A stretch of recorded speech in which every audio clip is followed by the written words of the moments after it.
तो यूपी में धर्मांतरण के मास्टरमाइंड छांगुर उर्फ जलालुद्दीन के ठिकानों पर ईडी की रेड हुई है। गुरुवार सुबह 5 बजे से बलरामपुर के 12 ठिकानों और मुंबई के 2 ठिकानों पर छापेमारी चल रही है। सूत्रों के मुताबिक छांगुर और उसके सहयोगियों के खाते में 100 करोड़ की फंडिंग के मामले में ईडी ने ये कार्रवाई की है। रिपोर्ट देखिए।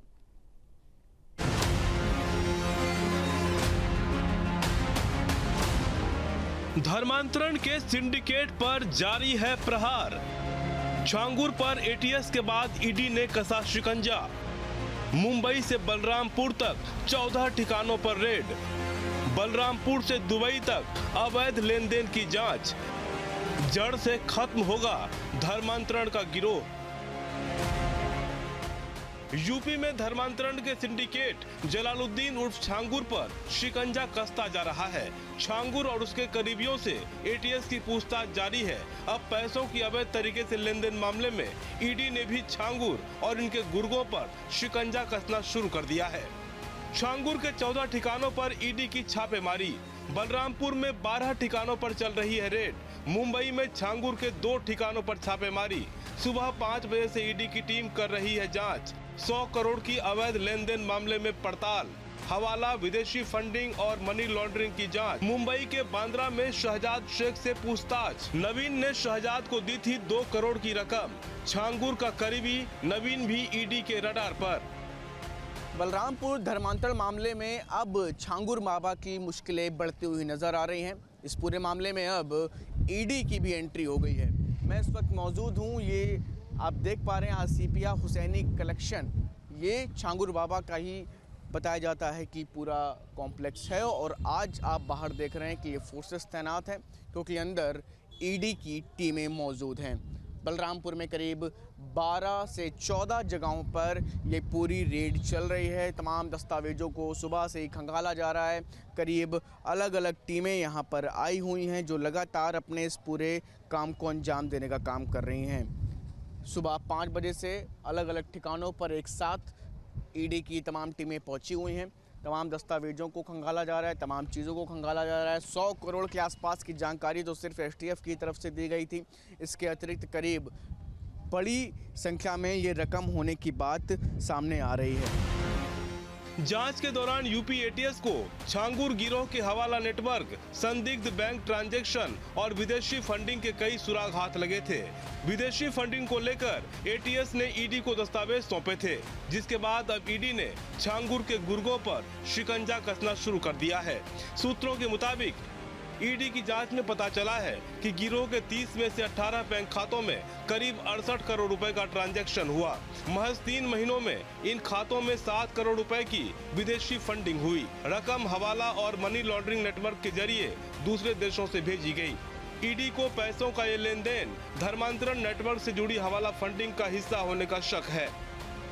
इस वक्त हम लोग मौजूद हैं बलरामपुर में उस दूसरे ठिकाने पर जहां पर ईडी की रेड चल रही है। मेरे पीछे आप देख पा रहे हैं कि वो किला जहां जिसको ध्वस्त किया गया था और बाहर आप देख सकते हैं कि जवान सुरक्षा में तैनात हैं। सुबह करीब 3-4 बजे के आसपास टीमें यहां पर पहुंची हैं और उसके बाद से अब तक करीब 6 घंटे का समय लगभग होने वाला है और ये अब तक रेड यहाँ पर लगातार चल रही है।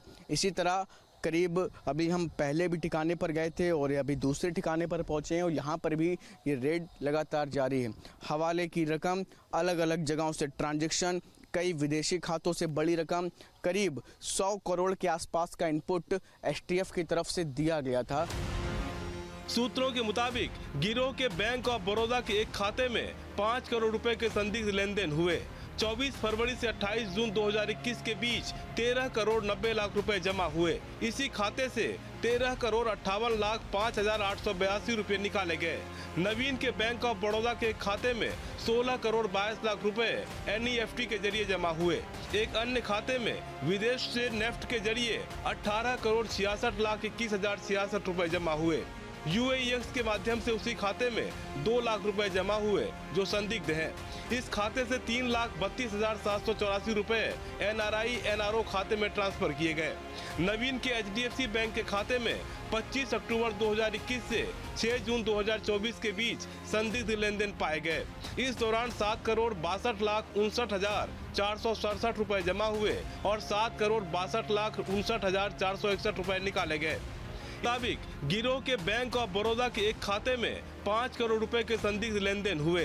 24 फरवरी से 28 जून 2021 के बीच 13 करोड़ 90 लाख रुपए जमा हुए। इसी खाते से 13 करोड़ 58 लाख 5,882 रुपए निकाले गए।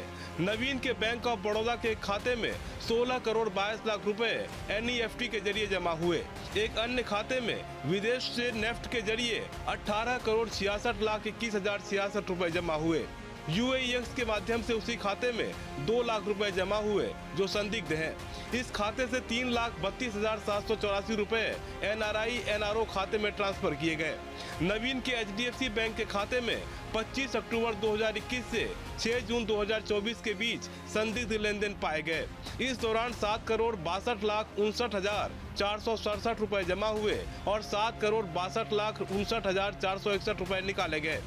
इसी खाते से 52,000 रुपए 2 बार में विदेशी खातों में भेजे गए। HDFC के एक अन्य खाते में 2021 से 2024 के बीच 12 करोड़ 28 लाख 9,454 रुपए जमा हुए और 12 करोड़ 28 लाख 3,273 रुपए निकाले गए। इस खाते से भी 2 लाख रुपए विदेशी खाते में भेजे गए और 2 लाख 1,635 रुपए जमा हुए। छांगुर के SBI खाते में 6 लाख रुपए विदेशी खाते से और 10 लाख रुपए NEFT के जरिए जमा हुए। नवीन ने विदेशी फंडिंग के लिए 6 से ज्यादा वॉस्ट्रो खाते खोल रखे थे। ईडी की टीम अब तमाम फंडिंग को खंगालने में जुटी है। सूत्रों के मुताबिक STF की टीम ने छांगुर के भतीजे सोहराब को भी हिरासत में लिया है। उतरौला में बुधवार की देर रात STF की टीम पहुंची थी। रात करीब 11 बजे उतरौला बस अड्डा रोड पर टीम पहुंची। वहां एक बैंक के सामने खड़ी बाइक पर बैठे एक युवक से STF ने पूछताछ की। इसके बाद उसे अपने साथ ले गई। सूत्रों के मुताबिक सोहराब पर आजमगढ़ में धर्मांतरण कराने का आरोप है।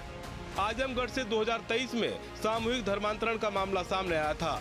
25 मई 2023 को मुखबिर की सूचना पर देवगांव पुलिस ने छापेमारी की थी, जहां एक मजार नुमा ढांचे के पास धर्मांतरण का खेल खेला जा रहा था और धार्मिक कार्यक्रम के बहाने हिंदू समुदाय के लोगों को मुस्लिम धर्म अपनाने के लिए प्रलोभन दिया जा रहा था। मौके पर मुस्लिम धर्म की महिमा का गुणगान और हिंदू धर्म को पाखंड बताया जा रहा था। पुलिस ने मौके से कुल 18 आरोपियों को गिरफ्तार किया था, जिनमें बलरामपुर, गोंडा, मऊ, जौनपुर और आजमगढ़ के लोग शामिल थे। इनमें कुछ महिलाएं भी थी और एक आरोपी खुद को गायक बताकर तकरीर भी कर रहा था।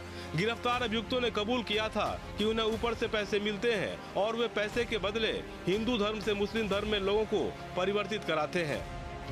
जहाँ भक्ति है हर शब्द में, कथाओं में छुपे हैं दिव्य रहस्य और ज्योतिष देता है जीवन को दिशा। धर्म से जुड़ी हर बातों को जानने के लिए हमारे चैनल स्तुति को सब्सक्राइब करें।